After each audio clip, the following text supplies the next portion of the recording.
No one dared to speak to the millionaire, until a black cleaner's daughter offered him a lollipop. For years, his name alone carried weight heavier than steel. At only 35, this man had built an empire so vast that entire cities bowed to his decisions. He sat in the finest restaurants, walked through golden halls, yet no one, not his staff, not his executives, not even his closest allies, dared to look him in the eye. His silence was a weapon, his presence a prison for those around him. To speak to him without permission was unthinkable. And so, wherever he went, he was surrounded not by friends but by fear. But that night, inside a crowded boardroom, something happened that shattered the silence. The executives sat frozen around the polished mahogany table, their expensive suits clinging to bodies stiff with nerves. Sweat traced their temples as they avoided his gaze. The millionaire, tall and broad-shouldered, his sharp jaw framed by the glow of the chandeliers, leaned back in his chair with arms folded. His cold eyes scanned the room like a predator watching prey. Not a word was spoken.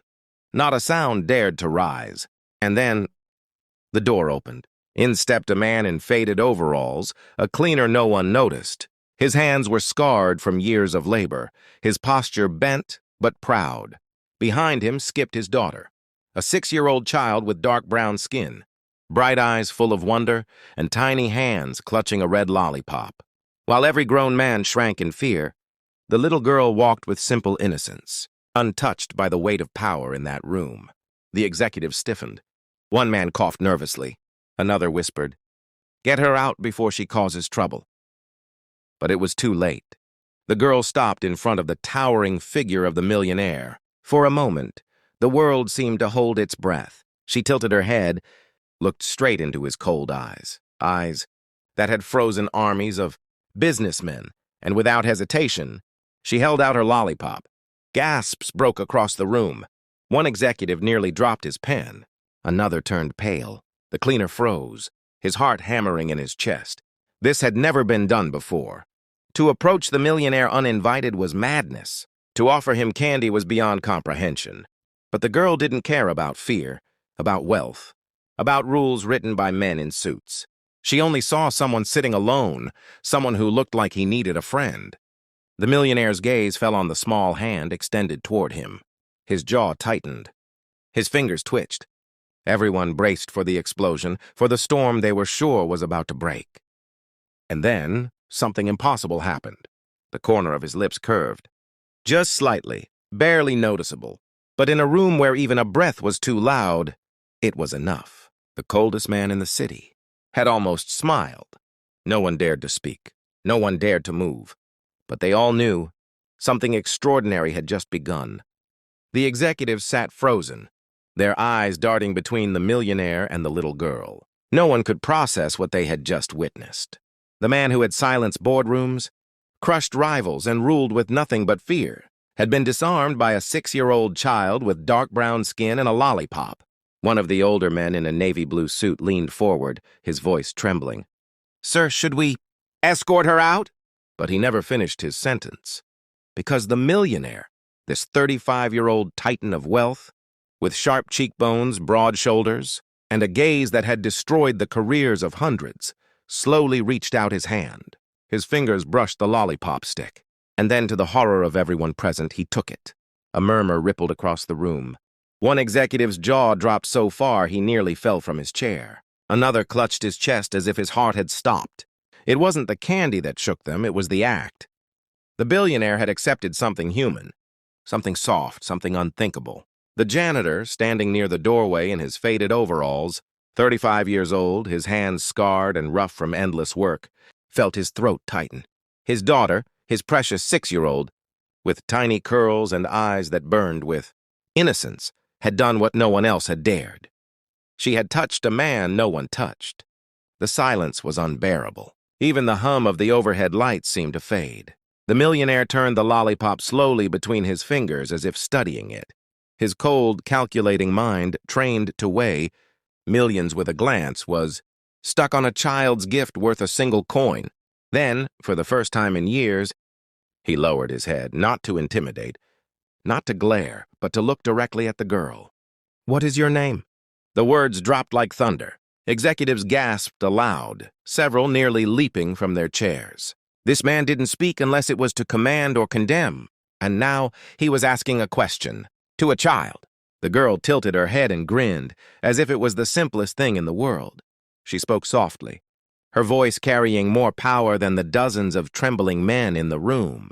"I just wanted to share." "You looked sad." The words pierced like arrows. Sad?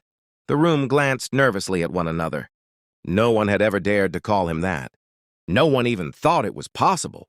But for the first time in years, the millionaire blinked, as if someone had torn open a door in his chest that had long been locked shut. And then he laughed.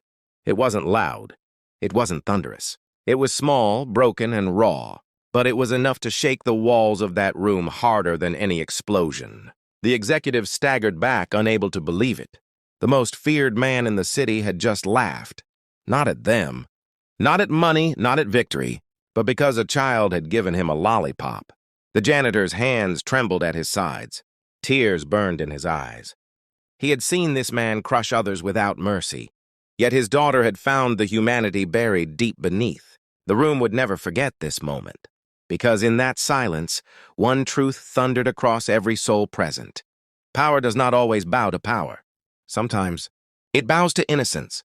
The executives stood in disbelief, as though they had been dragged into another world. The man they had followed out of fear, the 35-year-old millionaire with his steel gray suit, his angular jaw, and his eyes colder than winter, was no longer the untouchable giant they knew. He was holding a lollipop, and worse, he was smiling. One of the younger executives whispered, his voice shaking, Is he losing his mind?" But even he didn't believe his own words, because they all knew this wasn't weakness. This was something far more terrifying. The janitor's daughter, 6 years old, bald from illness yet, glowing with childlike courage, stood with her tiny hand still half extended.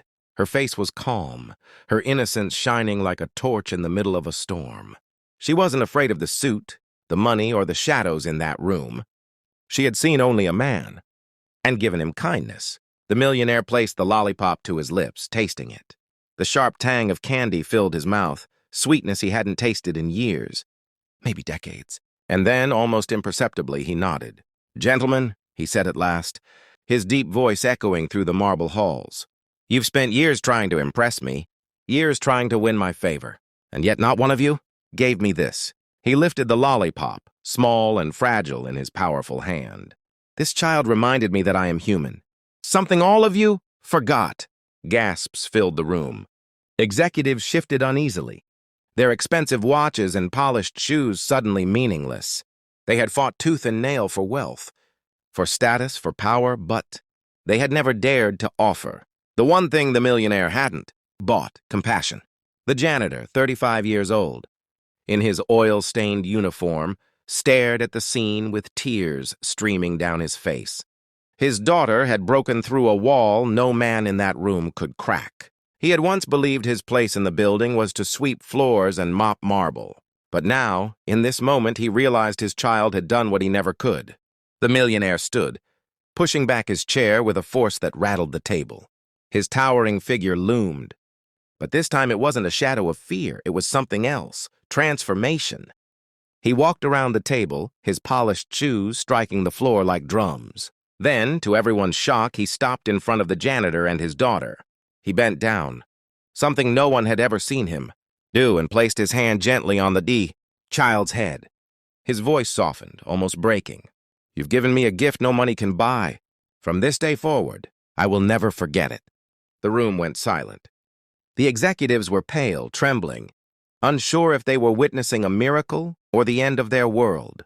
The janitor clutched his daughter close, overcome with pride. His little girl had changed everything, and as the millionaire walked back to his seat, his words carved themselves into the memory of everyone who stood there. Power can command fear, money can buy silence, but innocence can move mountains. The camera would fade out on the sight of the billionaire holding the lollipop. His once cold eyes now softened, not defeated, but reborn, and the question would remain echoing like a haunting drumbeat across the minds of millions who watched. How could the smallest act of kindness break the mightiest of men?